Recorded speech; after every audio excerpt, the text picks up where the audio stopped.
Hola, bienvenidos a este video de explicación sobre el trastorno de afasia, agnosia y aprasia.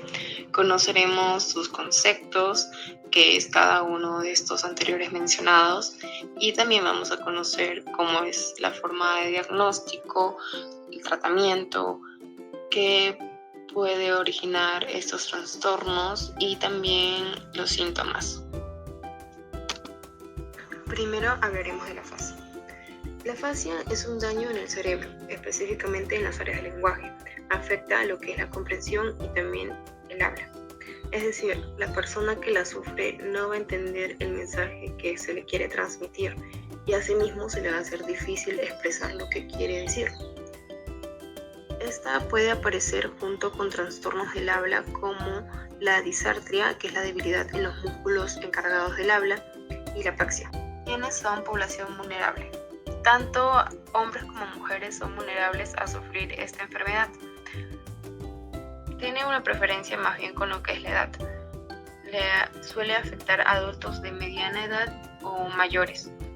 Aún así, le puede afectar a cualquiera, ya que existen casos donde ha afectado a niños. Existen dos tipos de afasia. Tenemos la fluente, que se origina en el área de Wernicke. Es resultado del daño del lóbulo temporal. Las personas que la padecen hablan oraciones largas, pero no tienen sentido, ya que añaden palabras innecesarias o las inventan.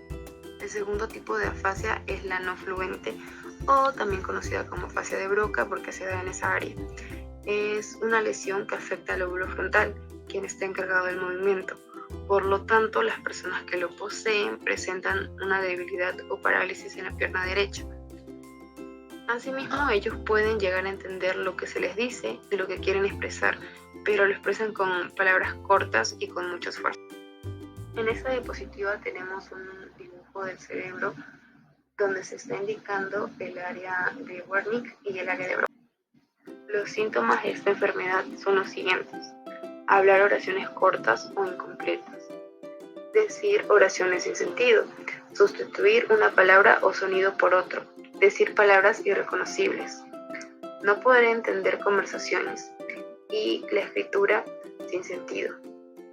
Es recomendable que cuando se note que presenta una dificultad para hablar, acudir al médico. Causas. La primera causa que encontramos es un ataque al cerebro, el cual se origina cuando existe un coágulo o una ruptura en el vaso sanguíneo y la sangre no llega al cerebro, lo cual es muy importante ya que lleva oxígeno.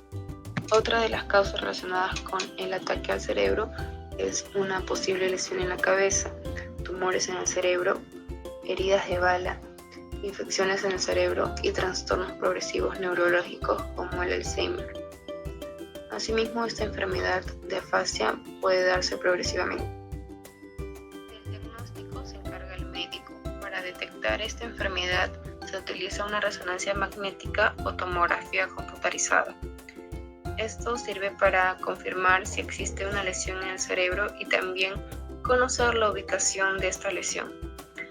Además, el médico evalúa la capacidad de comprender y producir lenguaje de su paciente, ver cómo es que sigue órdenes, contesta preguntas y mantiene una conversación.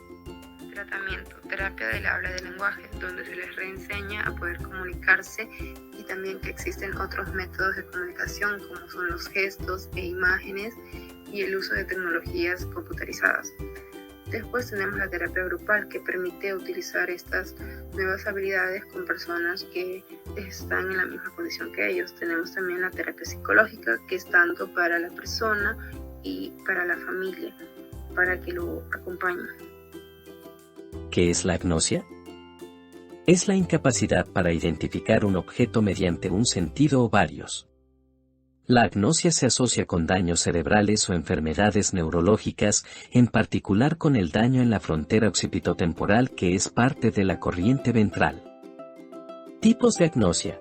Dentro de ella encontramos a la audición, también conocida como agnosia auditiva.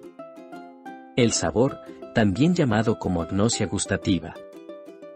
El olor, también nombrado como agnosia olfativa. La vista, también conocida como agnosia visual. Diagnóstico. Para diagnosticar la agnosia se tiene en cuenta la realización de pruebas tales como examen neurológico, pruebas neuropsicológicas y neuroimagen. Pronóstico. Este se puede pronosticar dependiendo de el tipo, tamaño y localización de las lesiones, el grado de deterioro, la edad del paciente y la eficacia de la terapia. Tratamiento para los problemas de agnosia.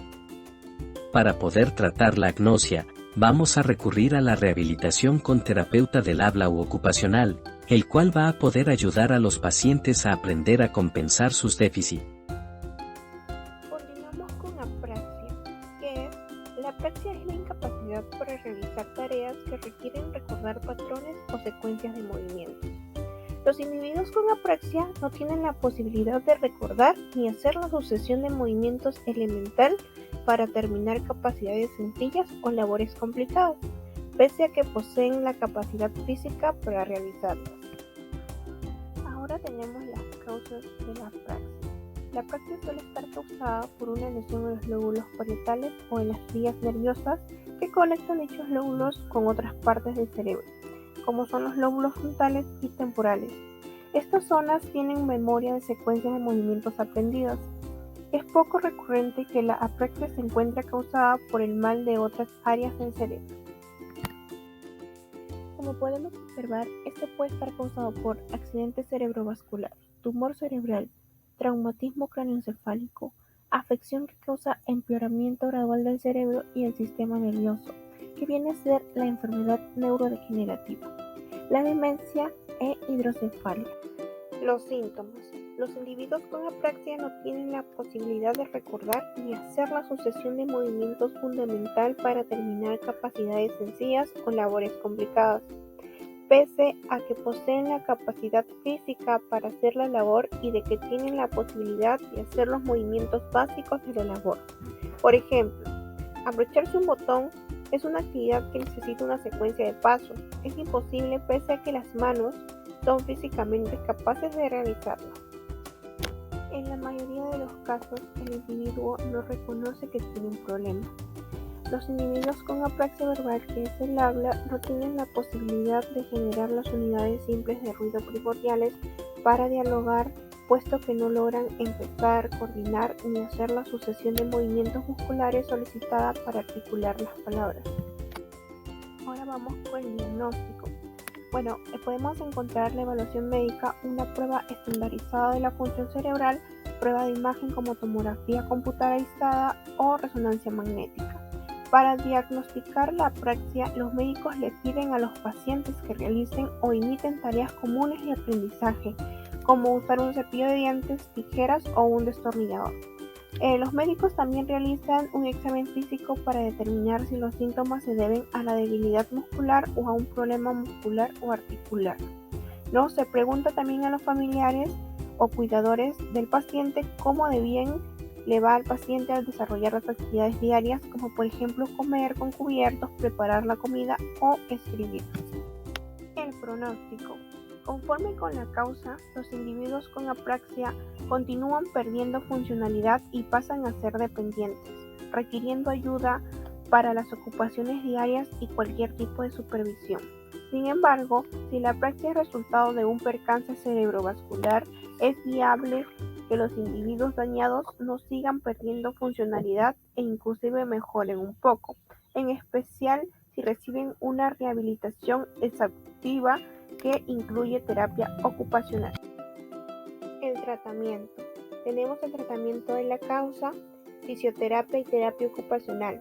Si es posible, se trata el trastorno que causa la apraxia, pero no existe un tratamiento específico para la apraxia. La fisioterapia, que es la terapia física, y la ergoterapia, que es la terapia ocupacional, tienen la posibilidad de contribuir a varias personas con apraxia a aprender a indemnizar sus deficiencias. Sin embargo, el principal uso de estas terapias es hacer el ámbito más seguro y conceder mecanismos que apoyen a los individuos a un mejor manejo. Los logópedas tienen la posibilidad de contribuir a los individuos con apraxia verbal pidiéndoles que practiquen los patrones de toma de ruido constantemente. Si la práctica verbal es grave, se puede enseñar al individuo afectado a usar un enumerador de letras o pictogramas, o cualquier dispositivo de comunicación electrónico que integre un teclado y una pantalla para visualizar los mensajes.